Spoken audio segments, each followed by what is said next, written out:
Hi there. Right, this is a very quick one because the other day I sent out an email about can you fight? I've had a ton of emails back, and people quite often were not understanding what I meant. Some people were asking, quite a few actually, were asking about fighting and what I was talking about when I mentioned distance and things like that. So I've done some amazing artwork, right? Which might look like it's done by a 2 year old, but I promise you it was me. So let's go and have a look at the artwork right now. Okay, so let me explain this distancing thing as regards to striking. Now, as you can see from my amazing illustration here, I obviously passed art, very well.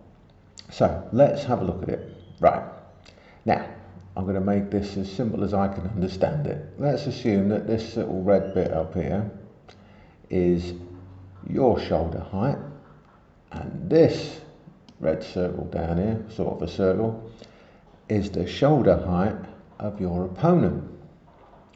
Now, from the shoulder to the end of your fist is a unit of 5, which gets to roughly the head of your opponent. Your opponent's shoulder to your body, okay, which is going to be here, is a distance of 4.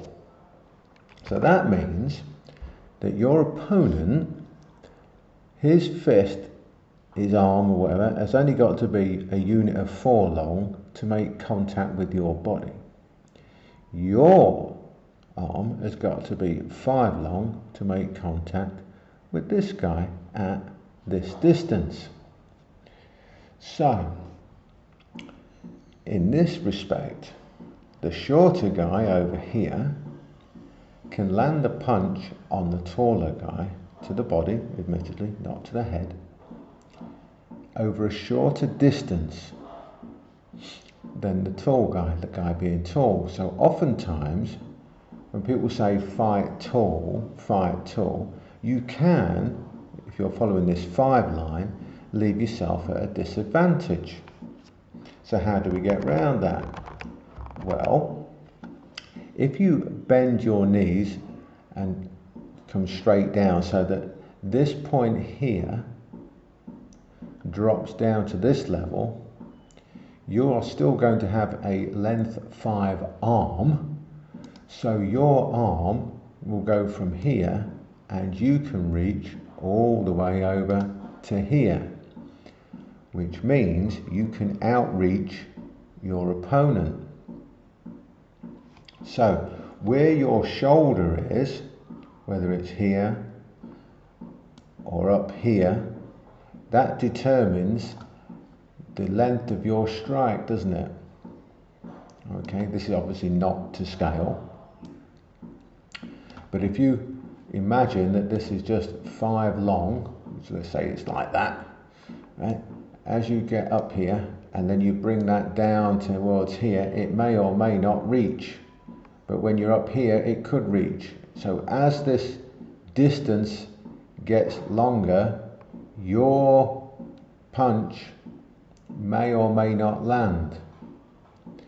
I hope you can see that. It's obviously not to scale, but there it would land, there it doesn't. So again, to make it a little bit easier to understand, if it's a straight punch it lands, if it's an angled punch it misses, and the more of the angle the more it misses. So that means that quite often people are not using their height to their correct advantage. So by bringing that shoulder down from up here to here, you can hit the head of this guy, the shorter guy, from further away. So you could move yourself further away and still land on it, and this guy can't hit you because you've got that extra reach. So you could be here. You could find yourself standing here and able to hit that guy. So I know my illustrations are not the best, but hopefully that gives you an idea and you can understand what this triangle theory is all about. And it's not theory, you can put it into practice. So by understanding, first of all, understanding what this distance is, and then understanding where your shoulder is in relation to the other person's shoulder, you can then use that information to understand what this distance is and all of those distances in between, so you can understand when you will and will not hit. And this is another reason that you would turn your shoulder over on a strike, because even though your body is here, even though your body is here, this black line down here, we're all very slim on this one, we're stick insects. If your shoulder comes forward and rotates like we explain it should, then this line, this one, gets longer because it will start from further forward, so you get even more distance on your strike. So you can be taller than the guy, starting up here, if your shoulder moves forward, and you can land on the guy even though the length is the same. Take these red ones off, and hopefully that gives a somewhat of an explanation as to how distance works. So when we say measure distance, this is the sort of thing that you should be measuring, and it's very important that you do so. I know it's not easy to understand, but it's critical that you get this shoulder relationship and everything else. And this is why shorter guys can get in on the taller guys if they understand distance, because they can get their shoulder at a height where they can land this body shot, which then enables them to move forward and get on the inside. And if they understand where their shoulder goes, they can land a shot to the head from here because they've moved their shoulder forward. So this line is still only 4 because that's the length of your arm, for example. But when the shoulder moves forward, it goes from there to there, but their body has still stayed the same. Now when you dip down, a lot of people rotate slightly, which moves the shoulder forward anyway, which gives the shorter guy this distance in red to land on the head of the taller guy.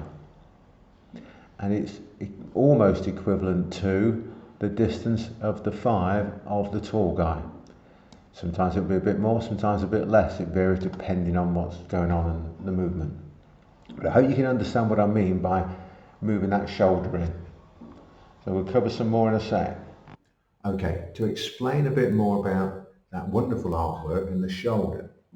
Now, on that, we're assuming that you're already in your fighting stance and your shoulder's there. So the length that you can reach is the 4 or the 5, as on that illustration. Now, that distance changes as you rotate your shoulder and turn it over. You get more reach on your strike. So that means that you can lengthen that 4 or 5 by rotating the shoulder. As people dip down, they tend to, rather than go straight down, they tend to dip to the side, which brings the shoulder slightly forward. If you imagine if I'm fighting square on a little bit, my head doesn't move, but as I rotate, my shoulder, my front shoulder gets closer to you, which means my distance has changed. My reach has changed. So those sort of things need to be taken into account when you're trying to understand distance. So when I say mark out your distance and things like that, there's a whole load of things that you need to be understanding about distance. Because it's not as simple as just put your arm out and there's my distance, or I get into my fighting stance with my training partner, into my boxing stance, whatever it may be, mark out the distance. You're just marking out a basic 5 or 4 from that diagram. But that changes, pardon me, that changes as the shoulder rotates, as you move up, down, as you move left, right, because of the angles that you're at when you're in any kind of fighting stance or just stood there. As the angle changes, in this plane, everything changes. As it changes in this plane, everything changes. And obviously when you mix in the horizontal and the vertical, you get a 45, and then you've got front to back as well. So you've got up, down, left, right, front to back, and spiral, which is the shoulder rotating. So when all of these planes of movement mix, the distance changes. So when we talk about distance, we talk about understanding distance in all of those planes and how it changes as you're moving in relation to your opponent, and how your opponent's distance changes as he moves, and again as you're moving. So it's not a static thing of measuring the distance. These distances are forever moving. If you and your opponent forever moving, and that's what you've got to work out. It ain't easy because you're moving all the time. But it's much more simple once you understand that amazing illustration and that triangle, let's call it a theory, scientific type theory. So you understand that triangle and everything will be a lot easier. Anyway, just had to get that out there because so many people are asking about distance, and I'll cover the fighting thing tomorrow or the day after. See you later.